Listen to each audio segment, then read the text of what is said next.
ఇక్కడ వీళ్ళకు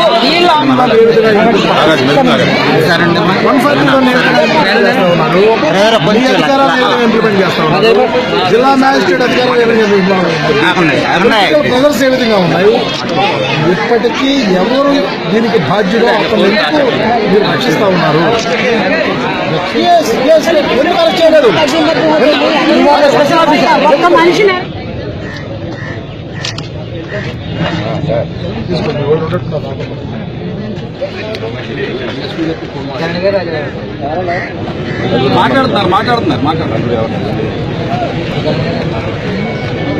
రావాలి ఇక్కడికి.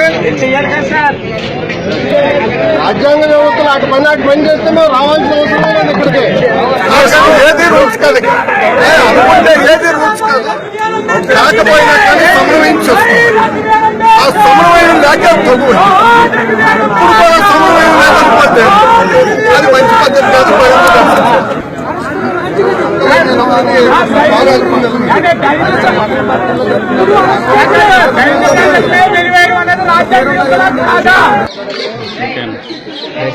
గత 2 నెలలు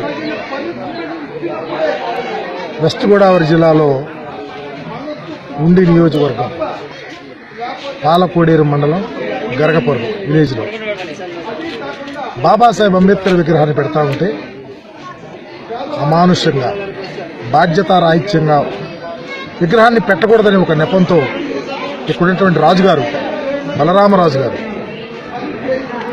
విలేజ్లో ఉన్నటువంటి దళితులను వెలివేయటం, మంచినీళ్ళు ఇవ్వకుండా, నూనె తెచ్చుకోకుండా, కూలి పని చేయకుండా, పలకరియకుండా, పలకరిస్తే పైన పొలమిస్తే పైన, ఎంత అమానుషంగా ఈ రోజుకి చట్టాలు వచ్చి రాజ్యాంగం అమలుపరుస్తూ ఉంటే, ప్రజాస్వామ్య రాష్ట్రంలో అవేర్నెస్ ఉన్న జిల్లాలో చేస్తూ ఉంటే ప్రభుత్వం నిమ్మకురినేటట్టు ఏమీ తెలియనట్టు బలరామరాజు గారిని రక్షించాలా, ఆయన ఎమ్మెల్యేకి బినామీ, ఎమ్మెల్యేను కాపాడాలనే ఉద్దేశంతో దళితులను అష్టకష్టాలు పెడుతున్నటువంటి పరిస్థితిని తీవ్రంగా వైఎస్ఆర్ కాంగ్రెస్ పార్టీ తరఫున ఖండిస్తా ఉన్నాం. మా ప్రీతమ నాయకుడు జగన్మోహన్ రెడ్డి గారు కూడా చెప్పి నన్ను నిన్న ఆయనకి తెలిసిన వెంటనే పంపించడం జరిగింది. పూర్తిగా దళితులకు వైఎస్ఆర్ కాంగ్రెస్ పార్టీ అండగా ఉంటుంది.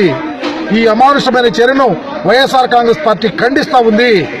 ఈరోజు నేను కానీ, మోషన్ రాజు గారు కానీ, రాజేశ్వర గారు కానీ జగన్మోహన్ రెడ్డి గారు ఆదేశం ప్రకారం వచ్చి దళితులకు అండగా ఉండాలని, దళిత చట్టాలను తూచా తప్పకుండా ఇంప్లిమెంట్ చేయించాలని, చట్టాలను డీవియేట్ చేస్తున్నటువంటి వారి మీద చర్యలు తీసుకోవాలని, తక్షణమే ఈరోజు గగరపురంలో దళితుల మీద ఈరోజు అమానుషంగా ప్రవర్తించినటువంటి రాజుగారిని తక్షణమే అరెస్ట్ చేసి ఎస్సీ ఎస్టీ ఎస్టార్స్ చట్టాన్ని ఇంప్లిమెంట్ చేయాలని మాత్రం డిమాండ్ చేస్తా ఉన్నాను.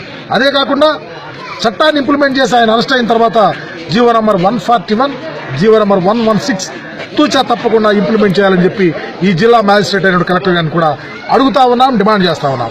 తక్షణమే బలరామరాజును అరెస్ట్ చేయాలా.